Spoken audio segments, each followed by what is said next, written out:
Senhor. Engrandecemos o teu nome, Jesus. Convide Ele a estar na tua casa agora. Feche os seus olhos, chame a presença do Senhor Jesus. Diga, Jesus, tu és bem-vindo aqui, Jesus. Nós queremos te ouvir, sentir a tua presença, Jesus. Venha sobre nós. Aleluias.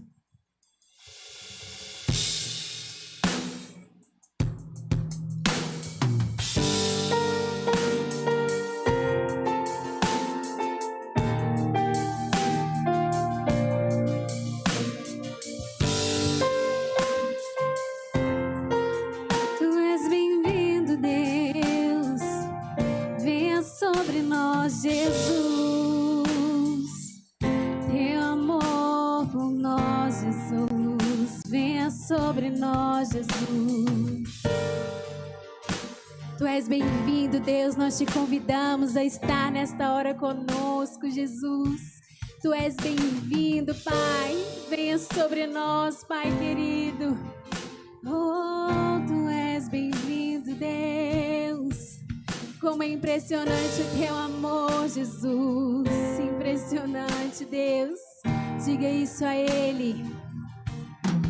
Oh, impressionante, infinito e ousado amor de Deus.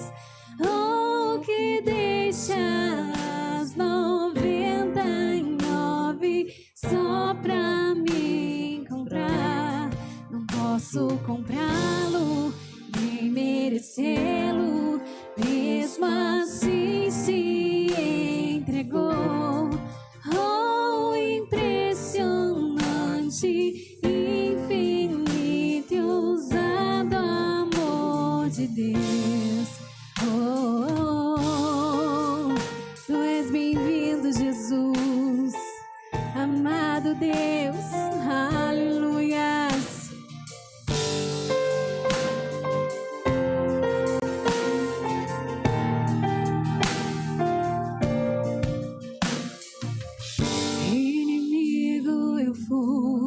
Mas teu amor lutou por mim.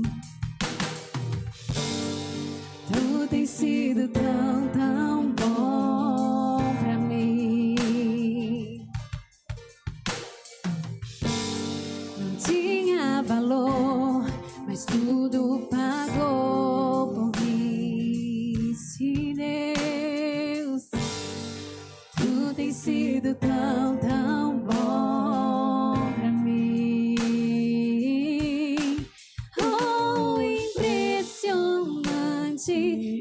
Infinito e ousado amor de Deus, oh, que deixa as 99 só pra me encontrar. Não posso comprá-lo, nem merecê-lo, mesmo assim se entregou. Oh, impressionante, infinito e ousado amor de Deus. Oh, oh, oh, amado Deus, como é lindo teu amor, Jesus. Sinta o amor do Senhor te envolver. Sinta a presença do Pai entrar na tua casa e encher o teu coração. Oh, Jesus. Traz luz para a sombra, escala montanhas pra me encontrar. Sim, Jesus. Derruba muralhas, destrói as mentiras pra me encontrar. Traz luz para a sombra, escala montanhas pra me encontrar. Derruba muralhas, destrói as mentiras. Você pode declarar isso a Ele. Traz luz para a sombra, escala montanhas pra me encontrar. Derruba muralhas,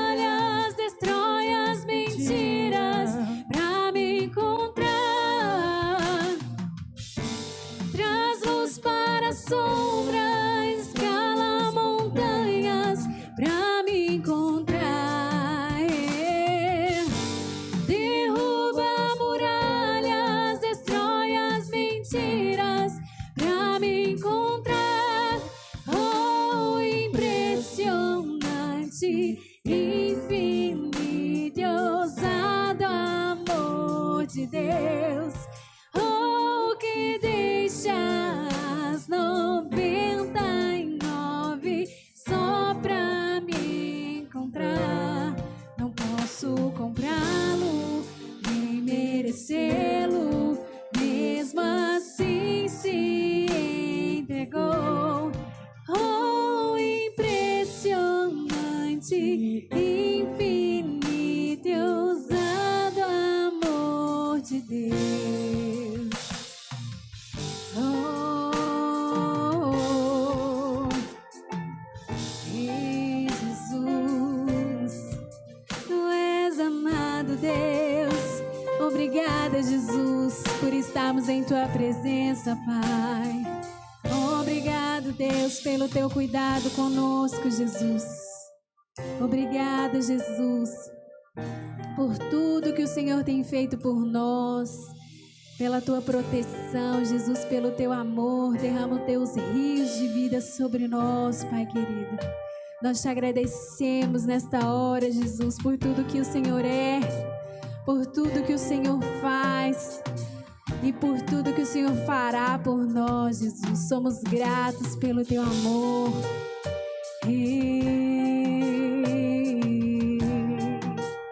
Aleluias.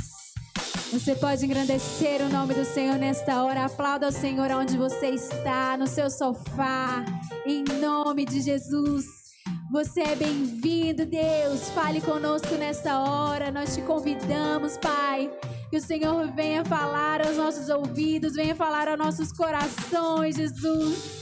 Nós queremos sentir a tua presença, Pai. Tu és bem-vindo neste lugar, onde nós estivermos, Deus. A tua presença se faz, Jesus. Oh, Deus. Aleluia. Obrigada, Jesus. Aleluia.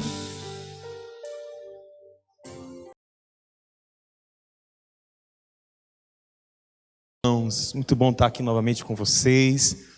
Nossos TADEs ainda continuarão sendo transmitidos em live, pelo YouTube, pelo Facebook, pelo Instagram, até que nós possamos estar juntos novamente aqui, também nas terças-feiras, né? Então, já estamos preparando tudo aqui para o culto de domingo, fazendo tudo o que nos foi exigido pelas autoridades.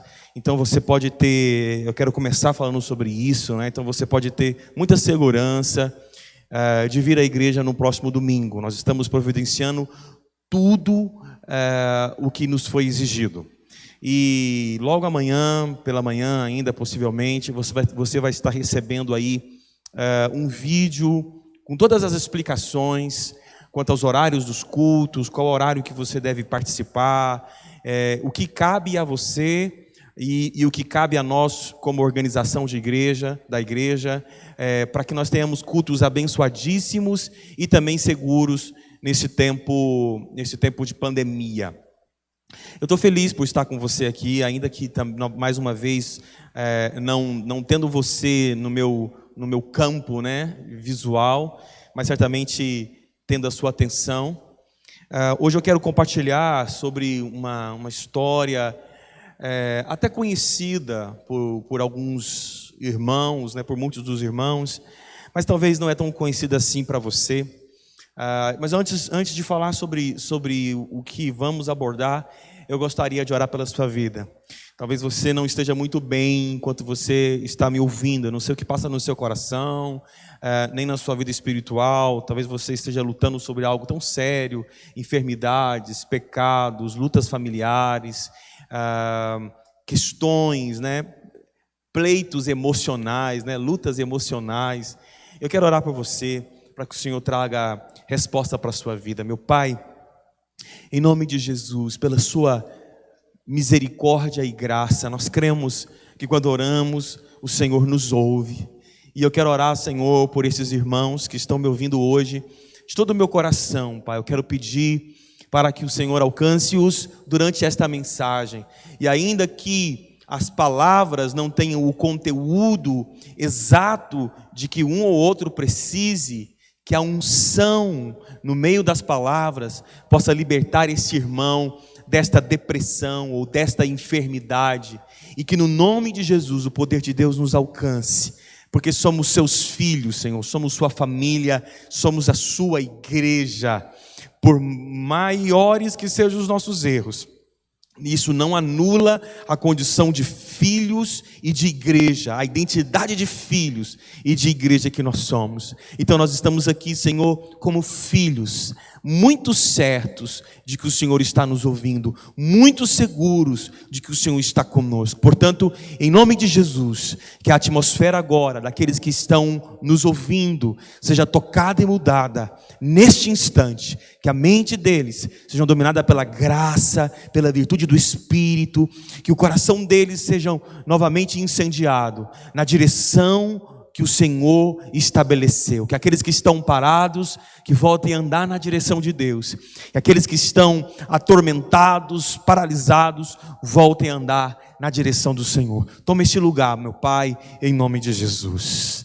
Bem, irmãos, algum tempo atrás, em algumas das nossas ministrações passadas, nós estivemos falando sobre a importância que é as nossas equipes ministeriais. Então nós entendemos por equipes ministeriais, nós entendemos que é toda equipe de pessoas, né, todo grupo de pessoas que trabalha dentro destes princípios de alcançar desafios juntos, de serem pastoreados, de serem discipulados, de serem mentoreados. Então nós somos uma igreja formada por equipes ministeriais. Cada uma das nossas células são uma equipe ministerial. O líder de célula, ele tem ao seu lado uma equipe ministerial. O desafio de cada líder de célula é fazer com que aquele seu pequeno grupo seja uma equipe de ministério. Sejam pessoas que respondem a ele, né, aos seus líderes, diante de cada desafio que a própria vida propõe, mas também diante de cada desafio que a própria missão de Deus propõe. Nós somos equipes ministeriais que trabalham não por atrás daquilo que nós mesmos propomos. Nós somos equipes ministeriais que trabalham para cumprir com aquilo que Deus está fazendo. Deus está fazendo uma grande obra e essas equipes ministeriais estão alistadas e alinhadas ao que Deus está fazendo. Então, quando você olha para vários exemplos da Bíblia de equipe, você vê que o líder da equipe sempre está alinhando aquela equipe àquilo que Deus está querendo fazer.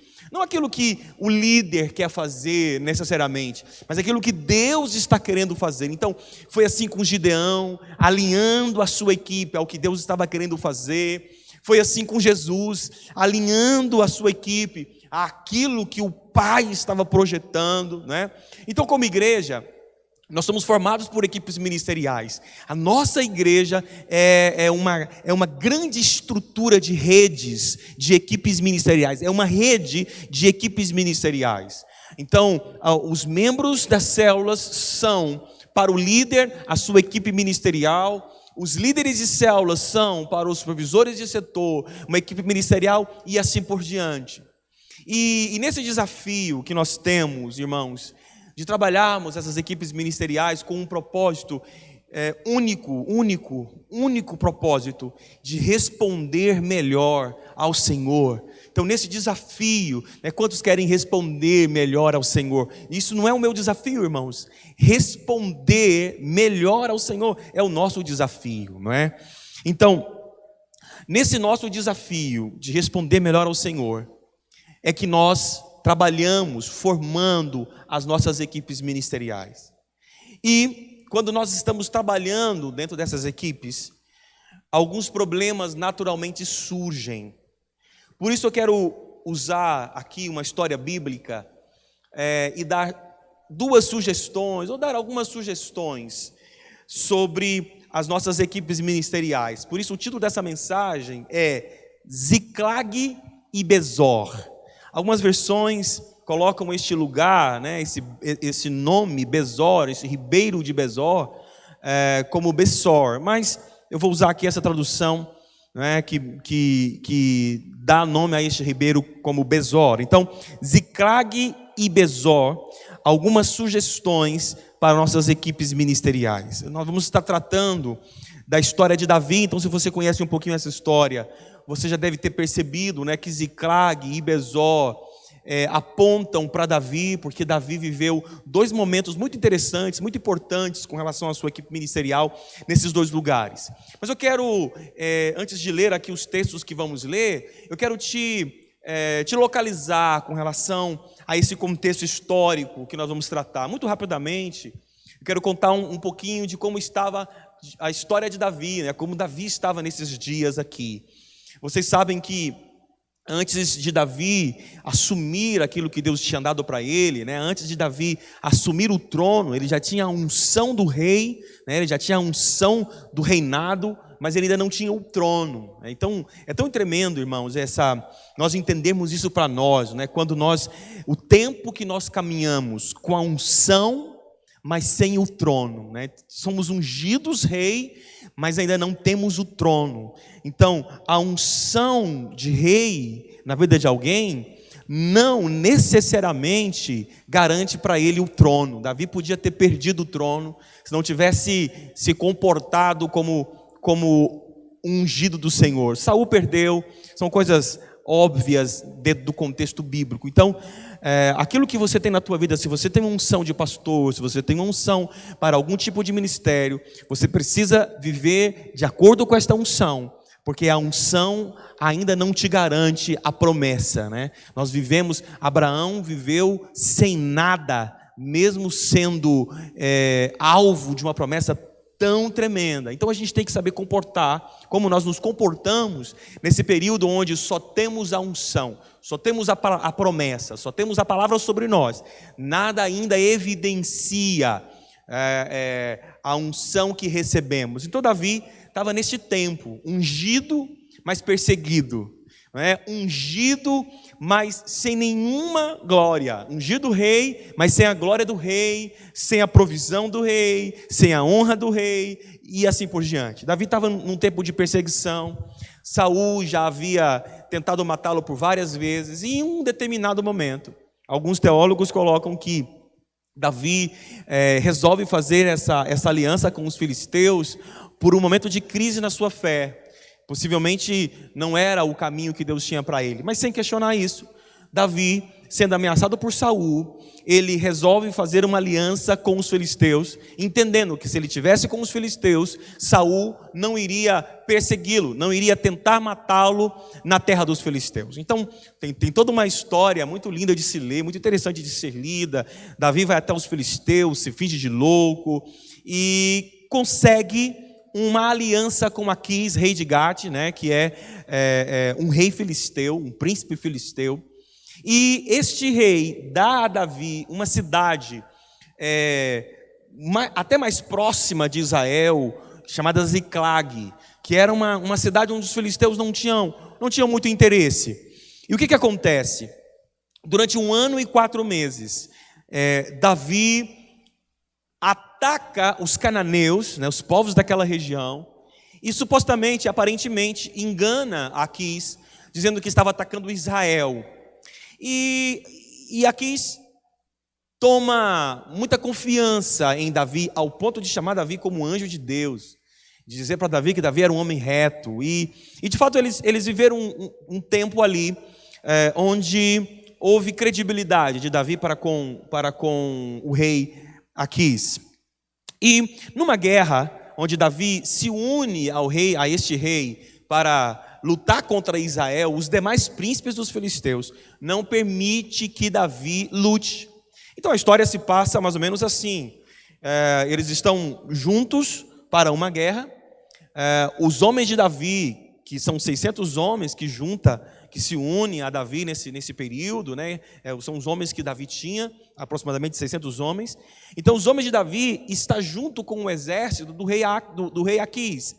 Quando os demais príncipes dos filisteus vê aqueles hebreus ali, eles dizem: jamais, rei Aquis, você vai ter que mandá-lo embora, porque se durante a luta Davi se volta contra nós, eles até lembram, né? Eles dizem assim: não é este Davi aí, de quem a nação de Israel cantou, dizendo que Saul matou milhares e Davi seus 10 milhares? E o rei Aquis diz: sim, é ele, mas ele é para mim como um anjo de Deus. Mas os príncipes dos filisteus insistem com o rei Aquis e dizem: ele tem que ir embora. Então Davi vai embora, né? Davi não luta aquela guerra contra os israelitas, né? Davi tem que ir embora. E aí nós encontramos então na história que eu quero compartilhar, na história de Ziclag e na história de Besor, que quando Davi volta para a sua cidade, para a cidade de Ziclag, o que ele encontra lá, irmãos? Tudo devastado. Os amalequitas, enquanto os homens de Davi, enquanto os guerreiros de Davi tinham se unido aos filisteus para essa suposta guerra contra Israel, né? Enquanto esses homens estavam lá no campo de batalha, os amalequitas entraram na cidade de Davi, entraram na cidade de Ziclag e levaram tudo o que Davi tinha, inclusive suas esposas, os seus filhos. Então, quando esses homens voltam, né, já é possível imaginar a decepção que esses homens tiveram, a angústia, a frustração que esses homens fizeram. Então, aqui, no primeiro livro de Samuel, capítulo 30, versículo 6, você possivelmente vai acompanhar aí na sua tela, nós encontramos uma declaração desses homens de Davi, que fala muito, que nos permite aprender muitas coisas sobre nossas equipes ministeriais. Deixa eu ler para você o que está escrito em 1 Samuel, capítulo 30, versículo 6. Davi estava profundamente angustiado, pois os seus homens, aflitos por causa dos seus filhos e de suas filhas, começaram a falar em apedrejá-lo. Mas Davi recebeu forças do Senhor, o seu Deus. Então, o que eu quero que você me entenda aqui? Hoje nós esquecemos de ligar o ar-condicionado aqui, então se a equipe puder me ajudar, para eu não derreter aqui na frente, vai ser muito bom.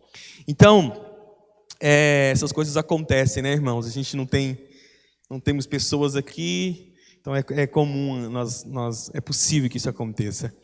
Então, o que eu quero que você entenda aqui nessa história, irmãos, é que esses homens que eram tão fiéis, não é, ao rei Davi, agora neste tempo onde a Bíblia faz questão de dizer que eles estavam muito aflitos, então nesse tempo de aflição, estes homens falam algo a respeito de Davi que nunca falaram antes, né? Estes homens falam algo a respeito de Davi que nunca tinha nascido no coração desses homens. A gente sabe biblicamente que esses homens foram chamados em alguns momentos da Bíblia até de vadios. A gente vai mencionar isso aqui daqui a pouquinho. Então, o que esses homens começam a falar na sua aflição? Eles começam a dizer: vamos matar Davi. Vamos apedrejar Davi. Então, na aflição desses homens, eles querem apedrejar Davi. Então, o que eu quero te ensinar hoje aqui? Presta atenção. Dentro de uma equipe ministerial, nós vivemos muitas realidades. Dependendo do nível que está a sua equipe ministerial, dependendo de tudo que você tem feito junto, dependendo do tamanho dos desafios, é muito normal ter muitos desgastes, não é? E um dos erros que nós não podemos cometer, preste bem atenção nisso aqui, é, primeiro, começar a olhar as pessoas, ou começar a olhar os nossos líderes, principalmente nesse relacionamento. Esse primeiro conselho que eu vou dar aqui está muito ligado ao relacionamento com os nossos líderes. Pode ficar em paz, irmãos, tranquilo. Está muito ligado com o relacionamento das ovelhas para com os líderes, esse conselho que eu vou dar, né? Então, quando nós começamos a olhar os nossos líderes a partir da perspectiva das nossas angústias, nós não teremos um olhar justo para com eles. Escute isso. Se eu começar a olhar os meus líderes a partir da perspectiva da minha angústia, eu posso cometer um erro de ter um olhar injusto. Então, quando esses homens, diante da sua aflição e angústia, de ter perdido os seus filhos, de ter perdido suas esposas, quando esses homens olham para Davi, a partir da perspectiva da sua angústia, eles encontram em Davi o culpado. Porque uma vez que eles tinham saído para a guerra, né? Eu vou pedir um perdão, vocês devem estar procurando o controle. O controle está naquela gaveta ali. Estou vendo vocês procurando, então vou interromper aqui. Nós estamos ao vivo, irmãos, então isso desculpa, mas a gente volta para cá, né? Então presta atenção. Quando os homens de Davi, né? Quando os homens de Davi ficam angustiados, eles querem culpar Davi, porque eles tinham seguido Davi, não é? E se eles tinham seguido Davi, era, na cabeça deles ali, era muito possível que passasse isso, não é? Não, Davi foi o culpado, porque nós o seguimos. Então eles estavam olhando a Davi a partir da perspectiva da sua própria angústia. Então quando eu olho, vou dar alguns exemplos claros aqui. Quando eu olho para o salário do outro, a partir da perspectiva do meu salário, eu posso estar cometendo erros, eu posso ser injusto. Não é? Porque eu não tenho que julgar o que outro tem baseado no que eu tenho, porque cada um tem a sua história, cada um teve as suas oportunidades, cada um aproveitou as oportunidades que lhes foi dada em determinados momentos da vida. Então, se me foi dado tantas oportunidades e eu desprezei algumas oportunidades, e a outro foi dada de repente as mesmas oportunidades que eles não desprezaram, né? Eu não posso agora culpá-los de ter algo que eu não tenho. Um outro exemplo aqui, de repente prático, é quando eu quero culpar, não é, alguém pela minha situação. Culpar, o exemplo de José aqui. Quando José encontra os seus irmãos, o que José faz questão de dizer? Fiquem tranquilos, meus irmãos, eu não estou aqui por causa de vocês não são culpados. Eu estava dentro de um propósito de Deus, foi para livrar vocês. Então, dentro, irmãos, de uma equipe ministerial, é muito importante eu não olhar para os outros a partir da minha angústia, porque a tendência, quando isso acontece, a minha tendência, quando eu olho para os outros, a partir do meu sofrimento, daquilo que eu estou passando, a minha tendência é não ter um bom comportamento para com eles. Eu vou ser ignorante, não é? Como se todos precisassem suportar a minha ignorância, e se a minha ignorância fosse justificada, não é? Pela a minha angústia. Não, eu estou angustiado, então eu posso falar e matar Davi.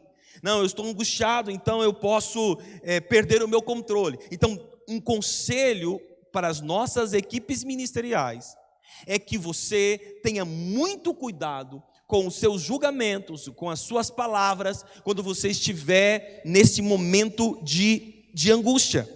Os homens de Davi falaram a partir de suas angústias. É algo interessante, irmãos, porque Davi estava no mesmo barco desses homens, Davi estava na mesma dor, Davi também tinha perdido suas esposas e seus filhos, da mesma forma que estes homens perderam suas esposas e seus filhos. Mas enquanto esses homens, na sua angústia, procuraram destruir, Davi procurou construir. O texto que nós lemos termina dizendo que Davi recebeu forças da parte do Senhor. Isso não é tremendo, irmãos? Então, é muito parecido, assim, essa situação que eu estou colocando, como alguém que está afogando.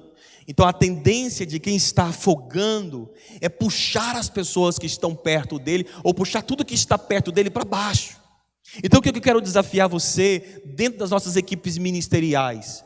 Não avalie os outros a partir da sua angústia. Não puxe os outros para baixo a partir das suas impossibilidades. Então, se você nesses dias tem achado que você não tem crescido como deveria crescer, não culpe os seus líderes. Se você tem achado que não tem tido as oportunidades que poderiam ter, não culpe os seus líderes. Você deve ter um olhar autorresponsável pela situação que você estava. Foi o que Davi fez. Davi chamou o sacerdote, consultou o Senhor e disse: posso ir atrás da minha família? Pode, né? Respondeu o Senhor. E eles foram. Então, diante da sua angústia, tenha uma atitude autorresponsável. Responsabilize-se pelo aquilo que você já alcançou e pare de puxar os outros para o contexto da sua própria angústia, não é? Então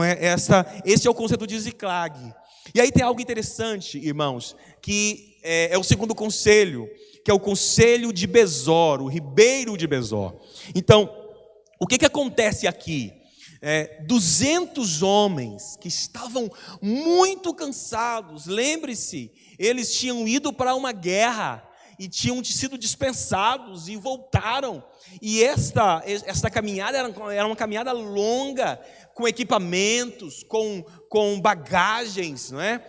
E esses homens, esses 200 homens, quando saem para ir atrás dos amalequitas, que tinham em mãos as suas filhas, seus filhos, não é? Suas esposas, quando esses homens vão com Davi, eles estão tão cansados, mas tão cansados, que eles não atravessam esse ribeiro de Besor. Eles ficam no ribeiro de Besor e apenas os 400 homens vão lutar.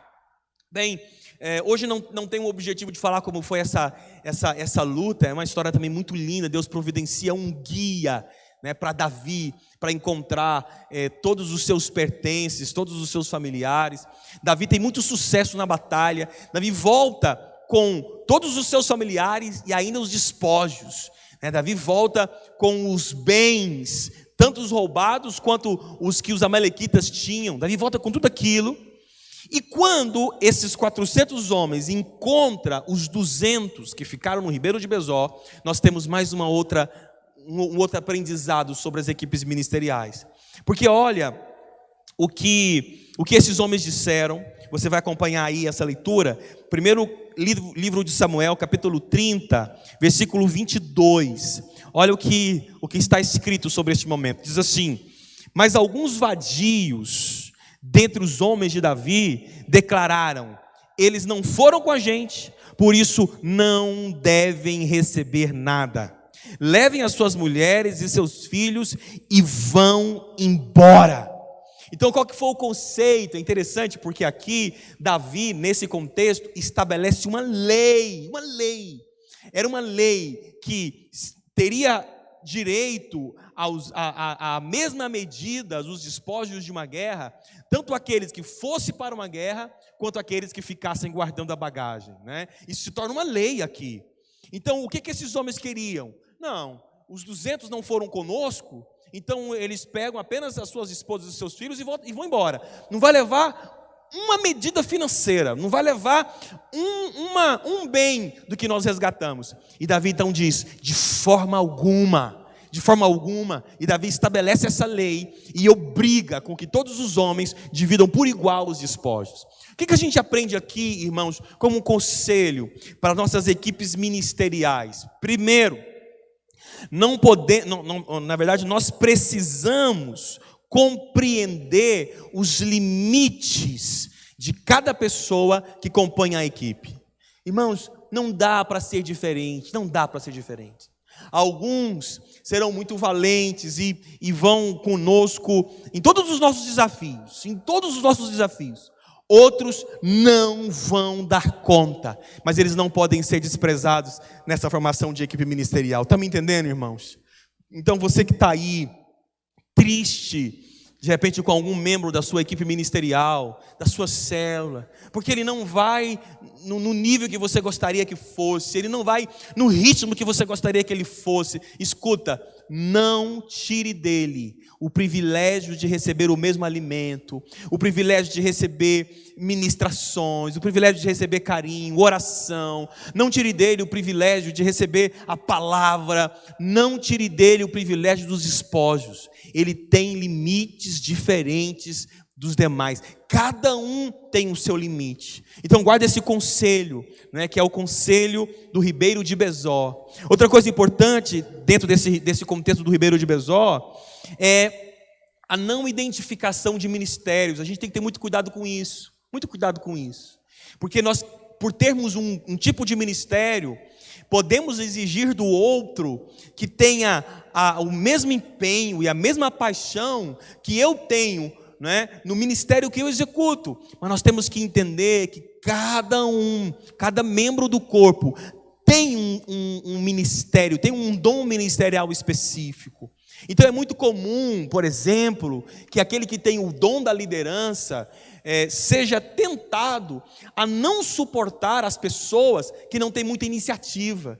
Porque alguém que tem dom de líder, né, dom de liderança, geralmente tem muita iniciativa, e ele pode ser tentado a não suportar quem não tem iniciativa. Mas o que ele tem que aprender é que a pessoa que não tem iniciativa talvez tenha uma capacidade, por exemplo, de compadecer dos outros, como aquele líder que possivelmente vive tão acelerado, não consegue, né? Então, qual que é o conselho, mais um conselho que a gente tira desse Ribeiro de Bezó? Eu preciso identificar limites, primeiro, nós falamos agorinha, e eu preciso identificar características em cada um, para que eu não exija dele aquilo que ele não foi chamado a fazer, né? É lógico, irmãos, nem sempre nós vamos fazer só o que fomos chamados a fazer. Dentro de um ministério, muitas vezes nós temos que fazer aquilo que nem sempre fomos chamados a fazer por uma questão de necessidade. Mas é muito importante, a partir do momento que a obra vai tomando proporções maiores, é muito importante que pessoas certas ocupem os lugares certos para os quais eles foram chamados. Outra coisa também que a gente pode correr o risco, né, dentro desses conselhos do Ribeiro de Bezó, é julgar ser mais importante do que os outros. Então o que aqueles homens que foram para a guerra pensaram? Nós somos mais importantes, nós lutamos, nós pegamos na espada, nós merecemos os despojos. Esses aí não pegaram na espada, eles não merecem. Então dentro do reino de Deus não existe isso, irmãos. Se na ideia de corpo é a minha mão que pega um determinado objeto, eu preciso entender que para pegar esse objeto, os meus pés têm que sustentar o meu corpo para que eu pudesse pegá-lo. Então, dentro de uma equipe ministerial, qualquer vitória tem que ser celebrada juntos. Não priorize uns diante de outros por causa das vitórias. As vitórias que alcançamos, somos todos merecedores desta celebração. Todos temos um mérito igual. Então eu queria deixar essa palavra aí para você. Lembre-se, os conselhos, ou melhor, a cidade de Ziclag reserva para nós conselhos importantíssimos sobre a nossa formação ministerial, sobre nossas equipes ministeriais.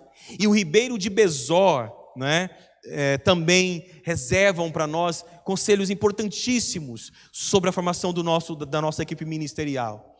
E eu acredito que para a gente avançar, nós precisamos fazer discípulos. Eu acredito que para a gente avançar, nós temos que ter uma equipe. O líder de célula que não tem uma equipe não vai avançar. O pastor que não tem formações de equipes não vai avançar, né? Os supervisores que não têm formações de equipe não vão avançar.